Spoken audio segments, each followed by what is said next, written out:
Hi guys, welcome to the Daughter Arise channel. My name is Yvonne and this channel is all about things to do with childhood sexual abuse. On this channel I share things to do with my experience of going through this childhood trauma.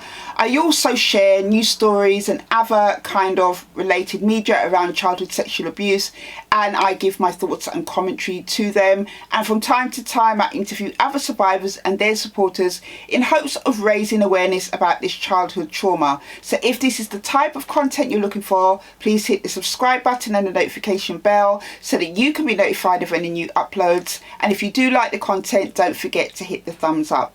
So today guys, it's just a quick video on chapter 2 review of The Deepest World book by Dr. Nadine Burke-Harris. Now about 3 weeks ago I did start doing a review of this book again, but because I went to see the Sound of Freedom film, which is about child sex trafficking, I wanted to do a review about that. I will leave a link to it at the top of this video here. And also as well, Channel 4 did an interview with a virtuous paedophile. Yes, you heard correctly, this paedophile calls himself virtuous because he doesn't actually molest children. So that is why this video is coming 3 weeks late, because I wanted to do a review of those two things. So the first 2 pages of chapter 2 of the book talks about her relationship with her professor, Dr. Tyrone Hayes, who was her lecturer in her senior year at Berkeley University, and the experiments he used to do with tadpoles and steroids.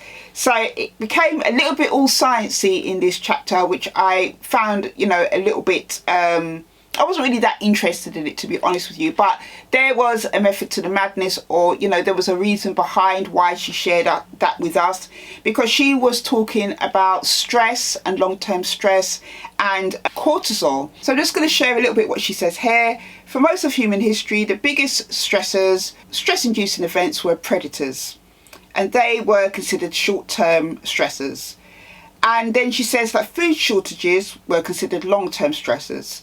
Back in the day on the savannah, a major purpose of cortisol was to help the body to manage that long-term stress. Maintaining homeostasis is the key to survival, so cortisol shows up in the body when it detects a change in the environment that threatens to push it off balance. With a shortage of supermarkets, in prehistoric Africa, early humans spent most of their time or their days finding food, killing food, preparing food for eating.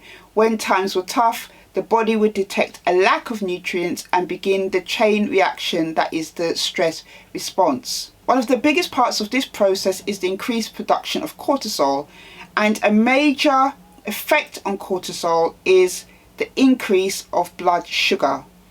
The brain needs enough blood sugar to be able to think and plan, so the extra punch of cortisol helps keep blood sugar on an even keel, despite a shortage of food. Basically she says a shortage of gazelle barbecue, but basically she's talking about food. The steady stream of glucose swimming in your veins also helps build your muscles, so in the event that you do see food, a gazelle, you have the energy to chase it down. Cortisol also helps to maintain normal blood sugar by regulating the body and salt levels. So the reason why she shares that is because she said in the days following her initial visit with Diego, the 6-year-old boy I talked about in chapter 1, who had stopped growing at the age of 4, and it was, found out at the age of 4 he was sexually abused by a family acquaintance that was living in the house. Basically what she was saying, she thought about the experiments that she did with Hayes a lot, and about the things that they did around learning about the stress response of tadpoles. And one of the things she was saying, she was not quite sure about how those animal studies and research kind of related to humans, but it got her thinking about those studies a lot that she did when she was at Berkeley University. She then goes on to say, when it came to Diego, the timing of the symptoms worried me. I feared the dose of stress he had experienced was high enough to overload his system, and that may be the underlying cause of his symptoms. So basically the sexual abuse that he went through at the age of 4, the stress of that, and how it triggered that long-term stress in his body. She was worried about the long-term impact of that. So basically in this chapter, what I believe is happening is that she's trying to connect all the dots from the research that she did under her mentor at her university in her senior year, to her different cases of children that she worked with in the hospital, to Diego, who has stopped growing. You know, she's trying to connect all these dots. She's not sure if these tadpole studies are kind of transferable over to human beings, whether, you know, human responses would be the same, whether this is one of the reasons why Diego has stopped growing, and also as well in relation to her other cases about how long-term stress affects the body, how long-term trauma has an impact. I can't say that all of it made sense to me to read in this chapter, but I kind of get where she's coming from, because she's talking about long-term stress and short-term stress, how it impacts the body. But, you know, as I said, it got a bit sciencey in this chapter. But so far, you know, I'm really liking what I'm reading in this book. As I said, I don't pretend to understand everything to do with chapter 2, but it kind of is giving a background as to everything she's trying to do to help and support these children, you know, to come through their traumatic events. And as somebody that's been through trauma, you know, reading about stress and how it impacts the body and stuff was really, really interesting.